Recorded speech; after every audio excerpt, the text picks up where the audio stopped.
I'm a self-taught welder. I'm a self-taught baker. Wow. Like, that's crazy. You gotta have confidence in yourself. You gotta pray for God to show you what it is what your God-given talent is, and then that trust that God is gonna multiply that. And don't give up on yourself. Welcome back to the Relatable Woman podcast. We are so excited because we have our first guest on. This is Heather Whitelock. She is a mom, an entrepreneur, a welder, a recovering addict. She's the owner of Shya Sweets. We are so excited to have her on today to share her testimony, share some of her story, and also tell you a little bit about her business as well. So I met Heather. The reason why we asked Heather to be on is because I work at Amore, as most of you know, and all of a sudden Jenna would not stop talking about these Dubai chocolate bars, and I was like, I don't understand the big deal. I don't get it. And then they went like viral on TikTok, and everybody wanted to get their hands on Dubai chocolate bars, and Jenna low-key had like a dealer. She had a dealer of her own. And now we stock our fridge with Shya Sweets, and we have them all the time at the restaurant because they're so popular.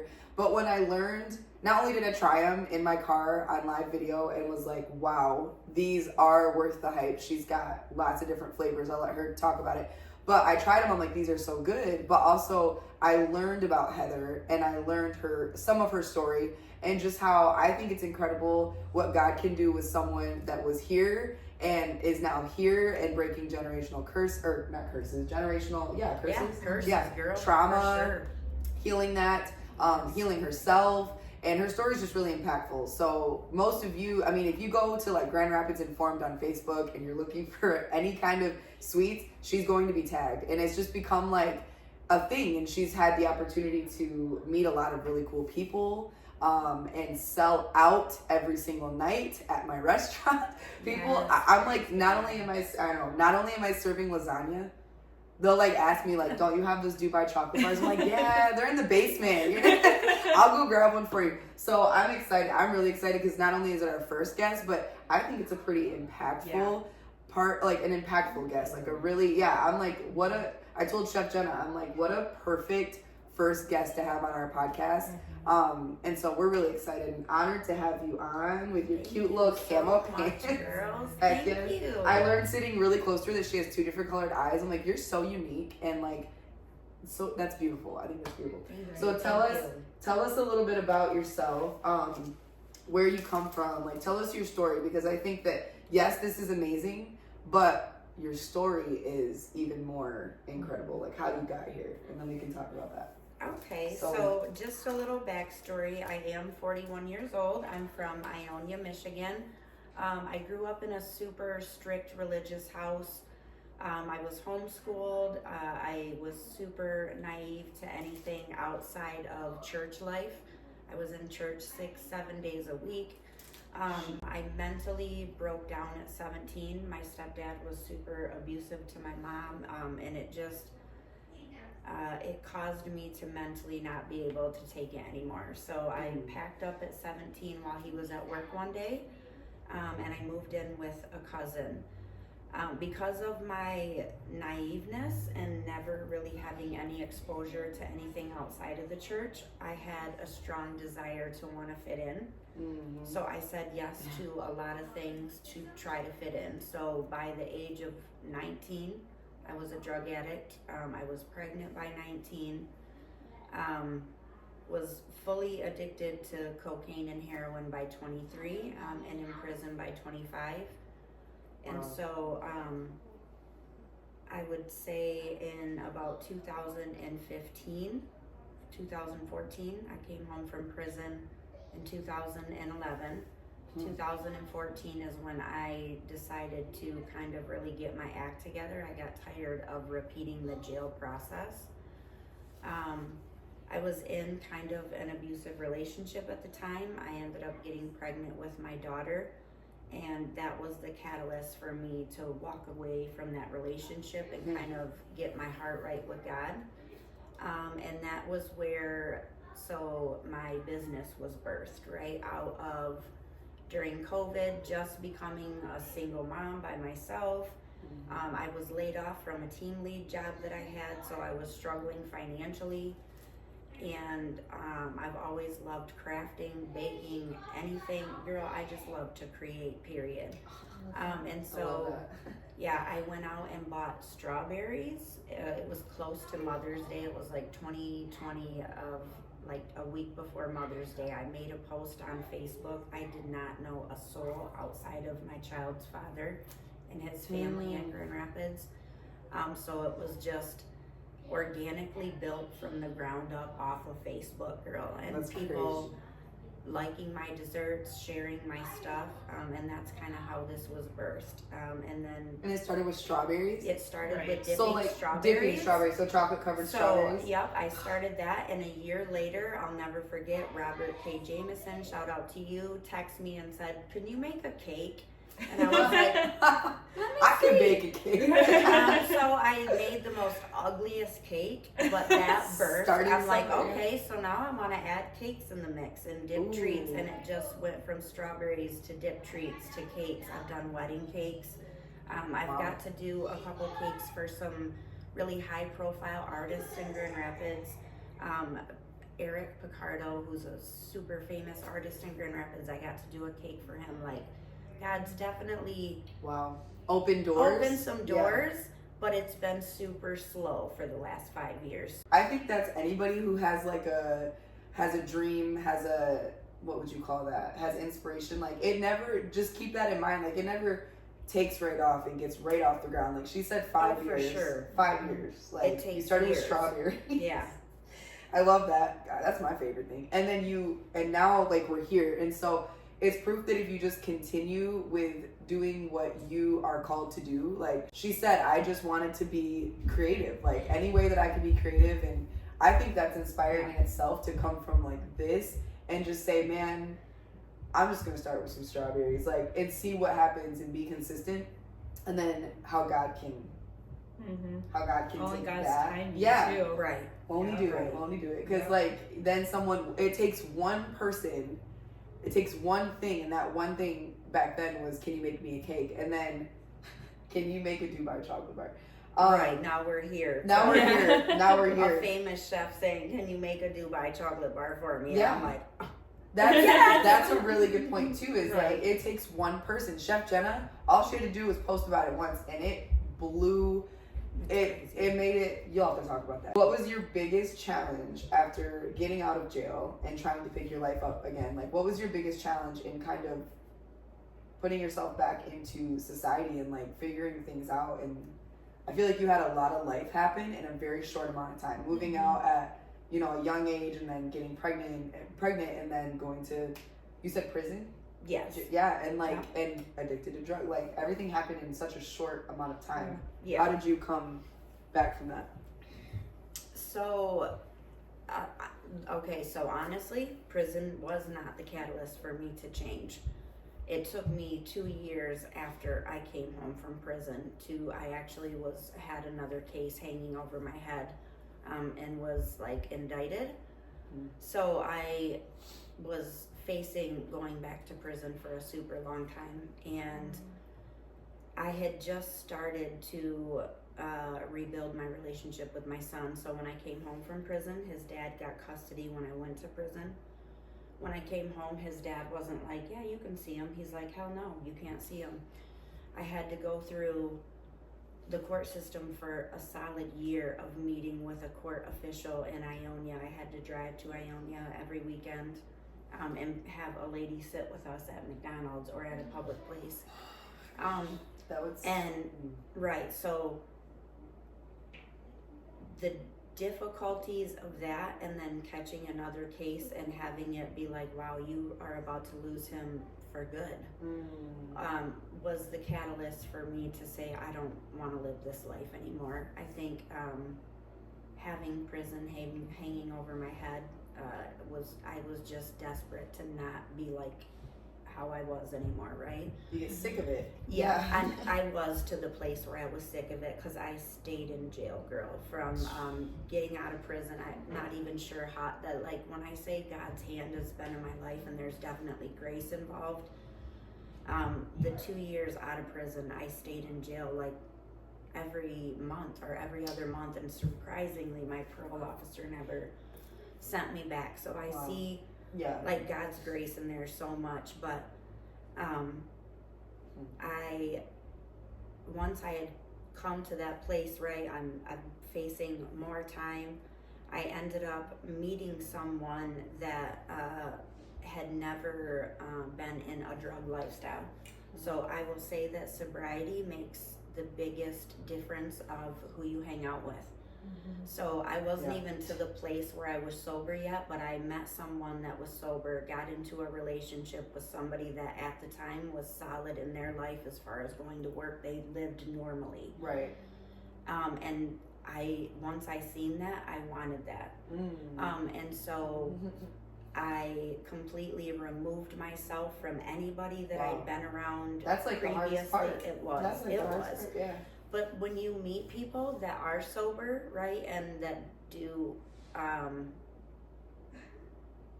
it changes your outlook. So, gosh, I don't know how to like speak on this and not make it sound wrong. So when I moved to Grand Rapids, the majority of my friends were the African American community, and so a lot of my girlfriends had never touched drugs in their life, so they could not relate to me in any way, shape, or form. So it really was the crowd that I surrounded myself with after I got in trouble. They didn't relate to drugs, they didn't do drugs, they didn't know how to get drugs. And so just being around that made me want to get sober. I'm like, I want to do right. I want to see what this normal life feels like. And that was how I got sober, girl. I did not go to detox. I didn't go to a rehab. I actually went to my family doctor and I admitted to her that I was an addict. I'm like, I at the time was prescribed tons of pain meds. Addicts are manipulators, and so I told her that I was abusing the meds, and she was like, okay. She prescribed me a 30-day kind of detox plan. I detoxed at home, girl, in my apartment for a month solid. I was sick. And then after all that was over, this was about, I would say, like 2018, then I was like, okay, I'm gonna get a job and work my way up in a factory. The relationship I was in, the guy kept a job, stayed with the job, so that who you surround yourself with at the time is such a big catalyst for the choices you're gonna make. I feel like that's so true. We talk about constantly community, like who you surround yourself with it's so important. It's so important, and just to surround yourself with a different crowd to see, like, it expands your horizons, right? I didn't even realize that sobriety was possible when I surrounded myself with addicts, because it was nowhere in sight. It wasn't right. Like, nobody could you didn't see it. But then when I got with people that didn't even mess with that lifestyle in any way, shape, or form and couldn't relate, it was like, wow, it's like, I can separate myself so from this. you can do doable. that. Well, and like, you are most like the 5 people that you hang around the most, which is why I'm so we are so picky about, like, I don't give that person. I've never heard that. That's really? No, I haven't. Wow. Okay. Yeah. You're most like the 5 people that you hang around the most. So are you hanging around with people who ain't got no goals, who don't have no aspirations? It's why I won't have certain conversations with certain people, because like, no, because what you think becomes true, and what you And I think even with that, it's not always about what those people's lives currently look like. It's about the conversations that you have. Do these people, you said, expand your mindset? Do they help you to look in the future and at the bigger picture to help lift you up and fill your cup and make you feel more confident and believe in yourself? So, but first of all, I just want to commend you on part of your story that you said of how you were kind of getting back into it and trying to mend your relationship with your son.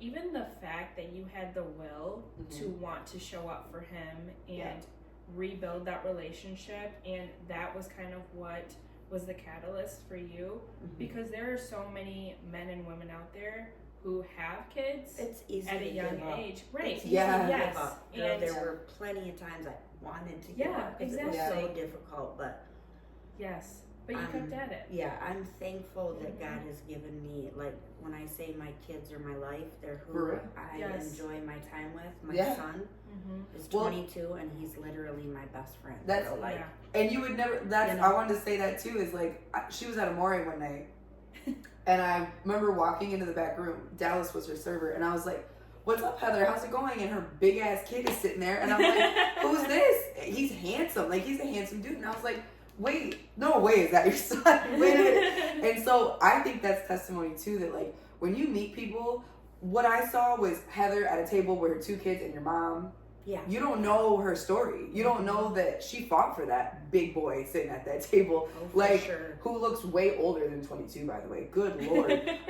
You don't know people's story. You don't know where they come from. I had no idea. I knew Heather, I thought, pretty well. I had no idea that she had a son that age. I had no idea that that was the son she fought for in addiction. I didn't know that. Like, you just don't know. And now look, they're at Amore chilling with her Dubai chocolate bars, and you just, what a testimony that God will work. And I love that you can look back on all that too and find God's grace in that. I've done that in life too, but for sure.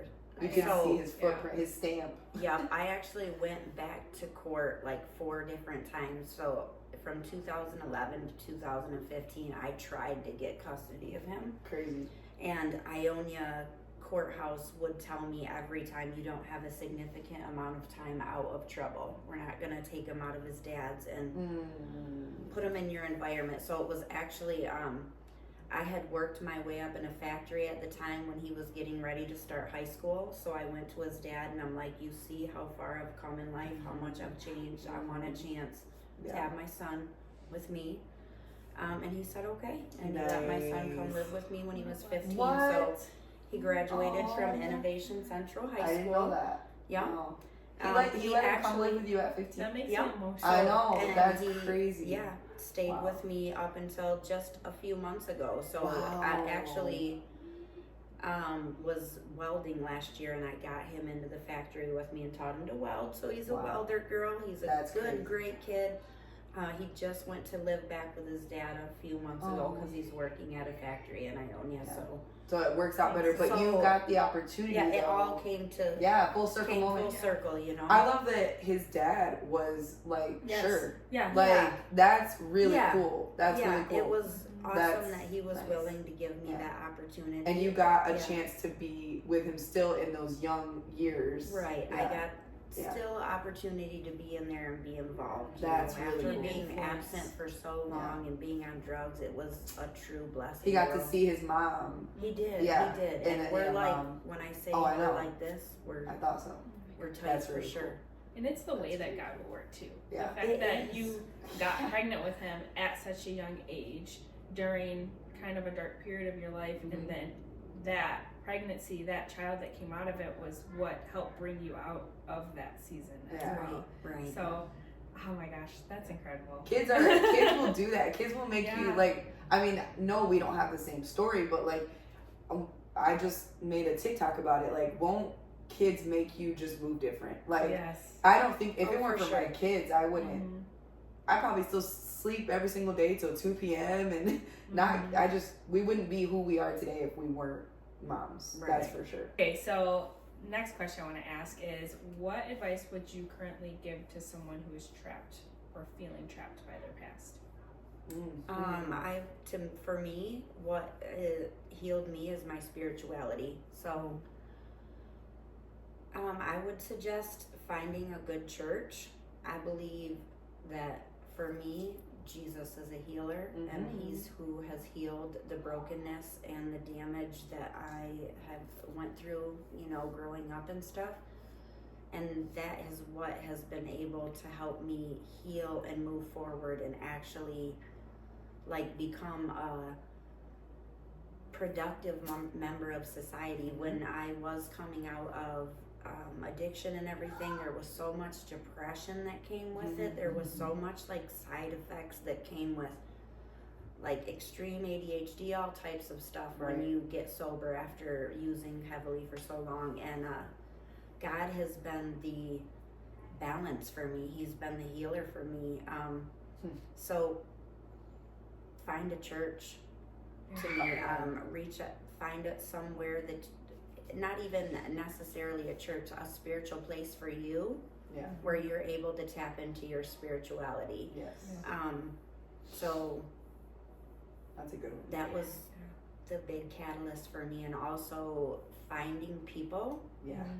that are in a different path in life than you. Yeah. So Where you want to go. right, Yes. right. You really do have to change people, places, and things, and that's just what it is. So up until prison, I lived in Ionia, and when I came home from prison, I knew that I could not stay in that environment. And even though it took me a few more years to get sober, when I came to Grand Rapids again, it opened up a whole new world of people that didn't even touch that, right? Yep. So it was like, wow, there's like people out here that, you know, are sober and are doing something different. So I think removing yourself from whatever situation you're in that encourages and causes you to stay in addiction, you got to just remove yourself from it. If that means I lived in a halfway house for a good year. I mean, I've really been through homeless stages in Grand Rapids, of staying in my car, not sure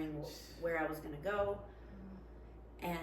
But the desperation for sobriety will open you up to be able to be comfortable with more things that you wouldn't naturally. Like I said, Grand Rapids is full of halfway houses. If you want to get out of addiction, you need to relocate. Start looking into halfway houses. Get yourself out of the environment you're in. Get yourself some spirituality. Yeah. Spirituality, like your faith. Find your faith. Yeah, you've got to find your faith. That's super important. I love that part about removing yourself from like people, places, and things that just do not serve you. You won't get where you want to go by being where you've been. Like you just won't. Right. And that's a huge one. I've watched like Monica. We're like, bro, nope. You're not hanging out with that person. You can't. You literally can't. You will just be drawn back into. And this applies to even not drugs. Like I'm talking about lots of instant trauma. Don't. Why are you? I So feel like too, the thing that comes along with trauma as an adult is you tend to like attach yourself to things or relationships that feel comfortable and feed into that trauma because it's how you grew up and what you're used to. It's familiar. Like a repeating cycle. It's familiar. Right? It feels Until good. you are able to like break out of that, you are gonna repeat like kind of how you grew up and the things you've seen. So for sure, Exactly. That's why like even my best friend Kenzie, we talk about this all the time. Like we both are, more so her. Like chaos it sucks, but it's familiar. So even when you're chasing it on you literally look for it on accident. Like even though you know that you want a more peaceful life, let's just make that an example. I just want to be more at peace. I want less things to do. Low key though, your nervous system is looking for the chaos. So as soon as it finds it, even though it sucks, it's more comfortable. And it's like, ooh, that's familiar. I like that. So it's having to healing and breaking generational trauma is so hard, but we show up every day. We try. Yeah. We're trying. Every single day. Okay, so the last question, and then I want you to talk specifically about these cool. Let's get into the nitty gritty, the good stuff. But no, this has all been the best part. But this just will end on the sweet spot. Get it? LOL. What's one thing you'd like listeners to take away from this conversation?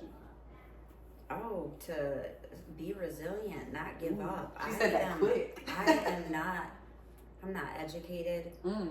I was homeschooled and my mother didn't even graduate high school. So I taught myself and I cheated throughout most of high school because I was left alone at home, right? Yeah. Nobody guided me. And so everything that I know, I'm a self-taught welder, I'm a self-taught baker. Like that's crazy. You gotta have confidence in yourself. You gotta pray for God to show you what it is what your God-given talent is, and then that trust that God is gonna multiply that. And don't give up on yourself. And then if you're stuck in addiction, I literally just to share a little, I'm a recovering heroin and cocaine addict. Those are things that a lot of people don't come out of but I promise it's like doable. It's doable if you take the steps, right, to change the people, the places, and the things. And then once sobriety comes, it opens up a whole new world to gifts and talents that you didn't even know that you had. So I would just encourage people to, like, don't give up on themselves. You don't have to come from a super educated background to, you know, it just takes one person believing in you and giving you a shot, and then boom, it's like off and running. Yeah. So, and taking, like you said, it's the consistency, not giving up, and taking steps. Like, you have to be willing to move. You can't just stay where you are and hoping that God's gonna start bringing you blessings. And we were kind of talking about this before, and I would even like you to mention kind of like where you are in your spirituality, about how there's something about being a Christian that people don't understand, because there's so much criticism in the world about Christians, like about how, you know, well, if you're a Christian, like, you wouldn't act this way. We're all human. We're all human. That's the whole reason for Jesus, you know. But the thing that people don't realize is you have to be willing to fully surrender every aspect of your life, and truthfully putting your complete faith in God and immersing yourself in His presence, because you can sit here all day praying and going through the motions of what you think a Christian lifestyle looks like, and most people, that's, you know, going to church once a week, or, you know, praying every so often, or thinking and trying to do the right thing. But you have to be willing to be in His Word, to be willing to say, God, I know that this is something in my life that I've been holding on to, but I want to fully surrender. Like, literally getting down on your hands and knees and saying, I can't do this. It's not in my control. It's not in my might and will and strength, but with you, I know I can. And that's what having a relationship with God is all about. Because once you are willing and you make that decision to fully immerse yourself in His presence, that's when He starts to move and like show up with blessing after opportunity. And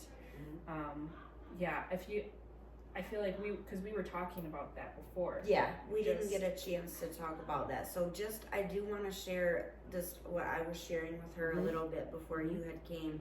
So I left a pretty abusive relationship in 2020 and became a single mom. Having a daughter opened my eyes to the fact that I needed to give my life to Christ. I realized that I was repeating generational stuff. I was in a relationship with somebody that was abusive, and that was something I watched my mother go through. And so once I had my daughter, I'm like, oh my gosh, I have to stop this. I can't repeat this. How do I do this? And I feel like God was the answer for me, right? And so I left the relationship, moved into an apartment. I live on the southeast side. That was the only place that would rent to me. It took me a year to actually leave because nobody would rent to me. I was applying, and I do have 5 felonies on my record, and so it's difficult for me to get in a place. So I came to this apartment. I'm in the process of trying to surrender, but I don't think people have a real grasp of what surrender looks like. I certainly did not. God brought a girl into my path at the time during COVID that also did food. She did seafood boils. We became super close. We both are big on the verse Jeremiah 29:11, for I know the plans. So we built a super strong friendship, and she constantly would tell me, you gotta surrender, Heather. You gotta surrender. It's because you ain't surrendered. And I'm sounds like, good. And I felt I was trying so hard. Right. Like, I go to church on Sundays, and I am trying. She ended up, she ended up kind of getting back into the streets. And she lost her life in 2022. She was in a head-on collision with a semi. And at the time, we were beefed out because I had texted her to kind of check her about getting back in the streets. I'm like, Lo, dude, what are you doing? We're not doing this. We're trying to get our hearts right. And she was offended by it, and then she lost her life 2 weeks later. So that, for me, was the catalyst to realize what a surrender looked like. I was so depressed and devastated from losing her. Yeah. I felt somewhat responsible. I'm not a girly girl where I have a ton of girlfriends. I have had one girlfriend for the last 10 years, and that's it, just one. Yeah. And so she was the first person that had came in that I had really opened up to. And so losing her was the catalyst for me to be like, what does surrender look like? And that was when God really started to work in my heart. I think that the business slowed down during them 2 years purposely for God to get me to the point I'm at now, right? To show me prepare that, you. Yes. To prepare you. He kind of he had me in a pruning stage. He was plucking everything from me that didn't need to be there, right? Friends, family members, anybody that wasn't in alignment with God. And so that's what the last kind of 2 years have looked like. And God's brought me to this place where he's shown me that surrender is not God coming to get you. Surrender is you meeting God halfway, right? Wow. It's showing up. It's me getting up early and getting in my word like I'm supposed to. It's me tithing faithfully off the money that God blesses me with. It's putting him first. Putting him first, right, in all aspects. And I feel that is why this is kind of taking off, because I came to that place where I was just completely surrendered and ready for God to just work in me, and where you say go, I'll go. What you say do, I'll do. And he said you're gonna get a little uncomfortable. Yeah, but for sure. We're gonna for sure. Yeah, I'm getting emotional over here. Yeah, that is this so was powerful. all super That's a uncomfortable beautiful, because I'm not out in the public. You're type of not. That's what person. I meant. Yeah. I'm very much to myself. So God opening all these doors, I'm just what do I do? I'm just Holy Spirit, just guide me, because I don't even know what's happening. People are reaching out to put my bars in their stores. Yeah. There's people, and that's why he was we pruning help you. You get loans, and I'm like, what? The connections that he already had it all, the plans, Jeremiah. He had the plan ready. He just said, I need you to just give it to me. Right. I already know, just give it to me. And so what a testimony that it's so sad what happened to your friend, but what a great, beautiful story and testimony you can take from her for the rest of forever. Oh, for sure. That's so for cool. Sure. And it's such a good perspective. What surrendering, it's not just going to church every Sunday. Yeah. It's truly giving. Yeah. Right? Yes. It really is. It's so it is. It's how you talk. It's how you walk. It's how you think. Yeah. And it is just totally letting the Holy Spirit pretty much guide you in your life. So I do believe that I'm here to testify on God's glory even more than I am to talk about the bars. This is just a starter piece. The starter. This is just the conversation. To try to be able to share my story. So. It is. People are gonna. It is. They're beautiful. They're breathtaking. So I want you to talk specifically about these ones, but it is. It's a conversation piece to so much. I think that's anybody's story. Is these start a really great conversation. That's your testimony is really cool. Your chocolate bars are great. Your testimony even greater. Yeah. We all have a story for a reason. I love the way that you worded that. Yeah. It is a lifestyle. The way that you walk, you talk, you hold yourself, because at the end of the day, our lives should point back to who we follow, right? And I think that you're doing a great job. Yeah. Thank you so much, girl. Yes. Your work is so inspiring. Yeah. Oh my gosh. Right? You gotta put the work in, but again, when you put it in, God's gonna meet you. Yeah, and bless it. Meeting me, and I'm thankful for that. He keeps meeting you. He keeps meeting me. Thank you, Jesus. He does. I know when I see her come through the back door, I'm like, look at you, look at you.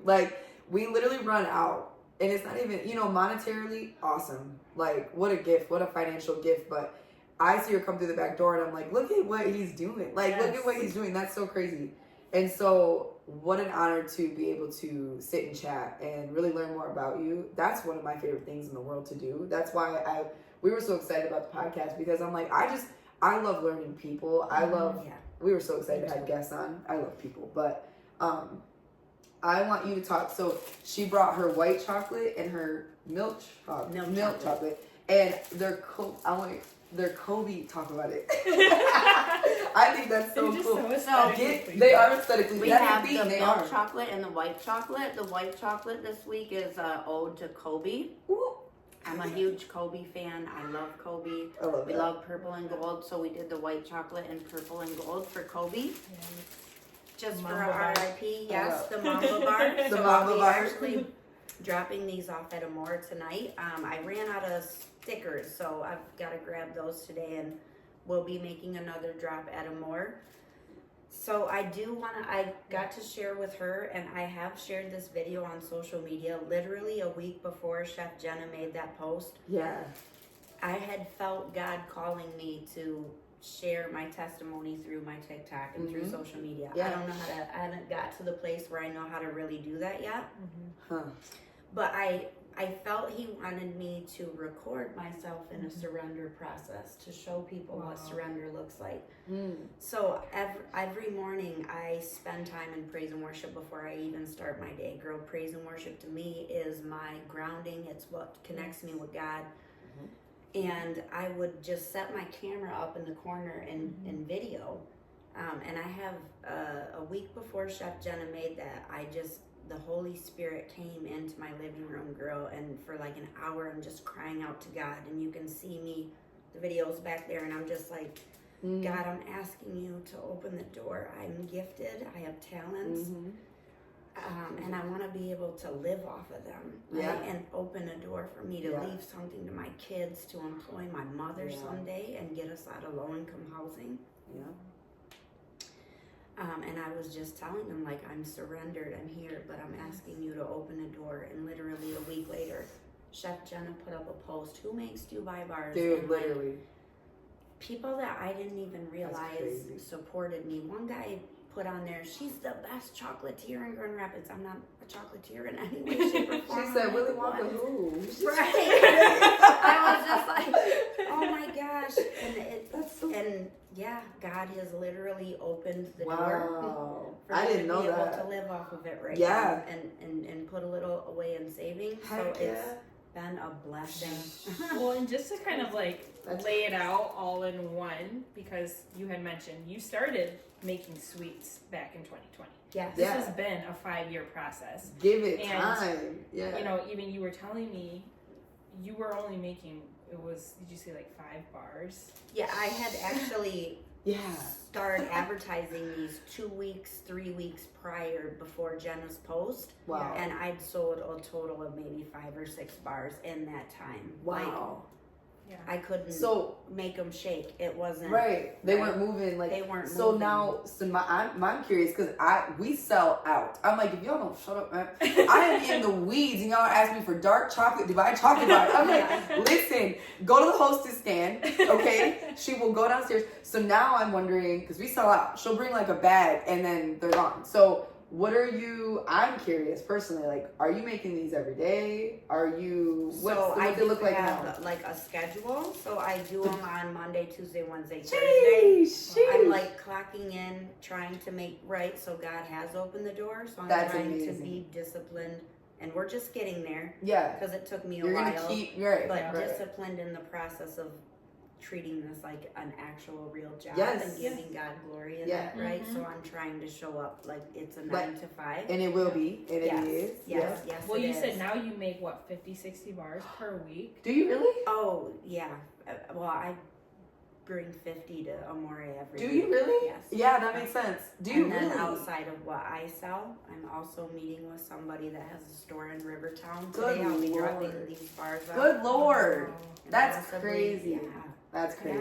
Yeah, God is. You went from I can't even get these 5 to move to where it's like, wait, hold on, do I have enough? I shared with Jenna when That's crazy. when I sold her the bar, Yeah. I had probably $50 in my bank account, and I had not paid rent that month, and I had to shut off for my gas and lights. I was not sure what I was gonna do. Wow. I actually applied at Starbucks. That's 'Cause I was crazy. so desperate for a job. Wow. Yeah. And factories weren't calling me back, so God has like multiplied this to the point I'm like, I'm I've been straight. able to like bless a couple people in the Yes. process, right? Yes. That's a couple things, which is crazy. Yeah. that's all. I That's what remember- I want to do this for. Yes, and I remember. I think you posted. I know I see it somewhere. You're like, I made rent. I think you posted. Oh yeah, Didn't you? yeah. Yeah. She's like, I made rent. Like, she went from I don't know to like, oh, I just think it's so Yes. cool what God will do when you. That's literally Yeah. that's God. And we That's- we actually, because I had asked her before you had gotten here, I said, you know, are you working at a job outside of Shya Oh, yeah. Sweets? And she said, well, now she's able to just do it full time, which Right. is a That's blessing in crazy. itself. That is so Yes. cool. Doing this, bruh. Making candy bars. That is like, so oh my cool. Like I just, Amazing. yeah. I- God is let me good. show- I let me- didn't see yeah. this coming at Making all. these full time. She's in her kitchen making mambo bars. Okay, I'm I'm gonna show having for the those- most amazing praise and worship and they're so sessions. good. Yes, So, live her best like life. it's just a blessing. It is. So for those of you listening, no, you can't see this, but for those of you watching, like, look how pretty that is with the speckles. And it is. It's so aesthetically pleasing. And I'm not gonna lie, Chef Jenna was like, she made these little like hearts. Dresha got one Yep. too. C got one. She gave everybody a heart. And I just love Chef Jenna's heart. Shout out like her heart for helping. sure. Yeah, like for just being that person who's like, go support small business. Like, she's a huge advocate for that. Which is why we appreciate people who come into our restaurant. Like, you're supporting local, you're supporting small. And I remember her bringing those little hearts in, and she was like, here, Kim, I'm gonna give you all the flavors. I want you to try them on live video. And I was like, I don't know about pistachio. People either love it, like people who love pistachio are obsessed. And I'm like, I'm not. And I tried them and I'm like, what the fuck? These are so good. And it's like weird timing because on TikTok, even my kids know, like they're viral. Like everybody's looking for a good Dubai chocolate bar. For sure. Yeah, and she didn't miss. Like I thought, they're, yeah, I'll try them. Cool. And then I tried them, I'm like, these are really good. How did you do this? Like, and it's on my live video. Like, how did you do this? Like, a little how bit of Jesus. She puts a little bit of Jesus. a little bit of Jesus, a little bit of Jesus. She put a little bit of there. Jesus. She sprinkled that holy water. She don't use regular. She uses holy water. Yeah. But it's like I don't even know. I hate to cook. Hate it. So I'm like, how does she do this? And like the texture really is. I mean, when you break this bad boy open, it really does what it's supposed to. It's like a crunch and then the pistachio. And Chef Jenna's obsessed with pistachios. She loves food. Like, so she turned everybody onto them too. But it's like, they're really freaking She's good. definitely like big shout out to her. This would not be possible. I mean, I give God all glory, Right. but I believe He puts people Yeah. in our path. I was just gonna say that. And Yeah. I'm so thankful for her. Like Samesies. her heart. Yeah, It's yeah. crazy. I've never, and I think it's so important to really show up for the people in our community that have Yeah. them pure hearts. Oh my gosh. Right? Yeah. Yeah. Like, People let's come show literally up just and show because. out Yeah. for her. Just for her. Yeah. Right. That's awesome. Yeah, that's awesome. Well, Yeah. you're killing it, man. Yes, Thank and you. Yeah. just to, obviously give you a little bit more detail about her and her business, you can find her on Facebook. Oh, yes. Right? Under Shya Shya Sweets. Sweets. Yes. It's SHYA, right? Okay. S. Shya's Sweets. Yes. Yep. Yep. SHYA, right? Yeah. Mhm. Yep. Yep. Shya Sweets on Facebook, and then yeah, these are what, $20, which I think is a $20. steal. This They is weigh about just 10 under pounds. a half pound. Yep. Yeah. Okay, half pound, 10 pounds, whatever. And that will last you. That will last you. Yeah. Well, like our servers are like making sure to hold them to the side. Like they're for real. Like Dallas will go downstairs and be like, "Is there any more? Like put one to the side for me," because they're hefty and they're worth every penny. So I Yes. love that. Thank you. yeah, they're really good. Awesome. This was so good. Thank you, Heather. Thank you. You're the best. I Follow her. really appreciate you girls. Heck You yeah. can follow me on Yeah. TikTok, Instagram, and Facebook. It's Shya Sweets on all 3 platforms. Love that. And Shya's upstairs playing right now with our Yeah, my they bad. besties My already. yes. Our kids. Our kids. Couple. Our kids. I But this love was that. awesome. This was awesome. Thank you, Heather. Thank You're you. the best. Thank you for You're having the me, best. girls. Have a great rest of your week, you guys. We'll be Bye. back on soon with somebody else. We're going to have lots of guests lined up for you. But we're excited. So have a great one. Thanks for tuning in. Bye. Bye, guys.